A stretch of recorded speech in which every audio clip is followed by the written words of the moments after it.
लौटकर फिर से बुद्धू ईवीएम पर आ गया। कहां तो तेजस्वी यादव तो आज तक नुमाया नहीं हुए 14 तारीख के बाद। देखिए, लगातार हम लोगों की बातें चल रही है और आज भी हमारा जो है मीटिंग हुआ है, इंट्रोस्पेक्शन हुआ है। जितने भी प्रत्याशी थे और जितने भी हमारे मेंबर ऑफ लेजिस्लेटिव असेंबली थे, लेकिन यहाँ बात हो रही है रिजल्ट की। रिजल्ट देखिए, ये तंत्र की जीत है, लोकतंत्र की जीत नहीं है, जैसा आप डिबेट भी कर रही हैं। और मैं बताना चाहता हूँ आपके माध्यम से कि जो मैनेजमेंट इंफॉर्मेशन सिस्टम की जो आपने बात की, जीविका दीदी को घर से निकालकर कंपलसरी बैठाकर उसको बूथ तक ले जाना था और बीच में उसको इन्फ्लुएंस कर रही थी जीविका दीदी कि आप वोट दीदी इधर दे देना क्योंकि 10,000 रुपये आपको भी मिलेंगे। और ये जो 10,000 रुपये की जो बात है, 20 साल तक इन्होंने राज किया। 20 दिन पहले, 10 दिन पहले, 2 दिन पहले तक इनके अकाउंट में पैसा आया। तो ये जो है मैन्यूवरिंग रहा पूरा। इसीलिए मैंने कहा कि तंत्र का जीत है और ये जो है लोकतंत्र की हार है।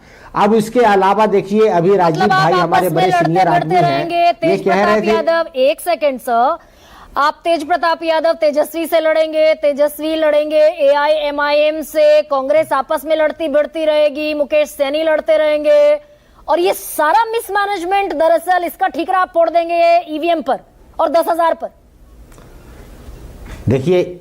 देखिए ये एस्पेक्ट एक बात है, लेकिन अभी आपने जो क्वेश्चन किया और जिस पे डिबेट चल रही है वो तंत्र पे चल रही है। राजीव भाई ने बात किया कि भाई जीविका दीदी 1.5 करोड़ जीविका दीदी हैं बिहार में।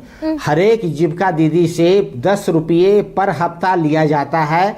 जो टोटल है ये लगभग 4500 लिया जाता है। 4500 करोड़ का टोटल बजट जीविका दीदी खुद पैसा देती हैं।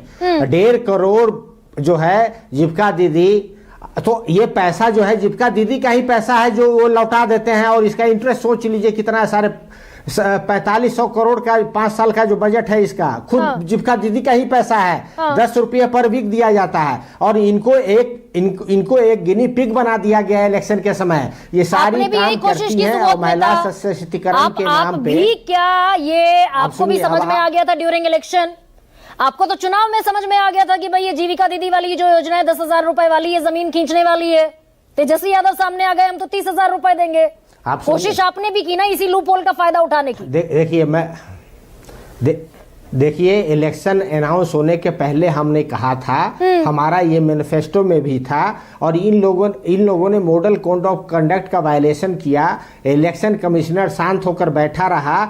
हम लोग आज जो इंट्रोस्पेक्शन हुआ है उसमें एक और बात भी निकल कर आई है कि 4 इनके जो मंत्री थे, दोनों डिप्टी चीफ मिनिस्टर, 1,22,490 वोट दोनों को बराबर आया और 2 मंत्री को भी आया। तो ये संयोग था कि प्रयोग था, ये मशीनरी का दुरुपयोग था। और उससे भी बड़ी बात है, पोस्टल बैलेट में मैं जीत रहा था और ईवीएम में मैं हार रहा था। अनइक्वल प्लेइंग लेवल फील्ड है। यहाँ पे जितने भी जो कमिटीज है, पहले अभी यहाँ पे इलेक्शन कमिश्नर फॉर्मर बैठे हुए हैं, चाहे वो गोस्वामी कमिटी हो, तारकेंडो कमिटी हो। अरे भाई पहले से पता था, चुनाव नतीजे आने से पहले अमित शाह पे बात, तेजस्वी आरोप लगा रहे थे सीसीटीवी कैमरा बंद कर दिया, अधिकारियों को धमकाया जा रहा है। और एसआईआर तो पहले हुआ था, चुनाव से पहले। लेवल प्लेइंग फील्ड आप शुरू से कहते रहे कि नहीं है, नहीं है, नहीं है। बॉयकॉट क्यों नहीं कर दिया इस इलेक्शन का? नहीं है भाई, बॉयकॉट क्यों नहीं कर दिया इस इलेक्शन? बॉयकॉट करना गांधी जी, सुनिए ना, प्रजातांत्रिक व्यवस्था में बॉयकॉट एक ऑप्शन है।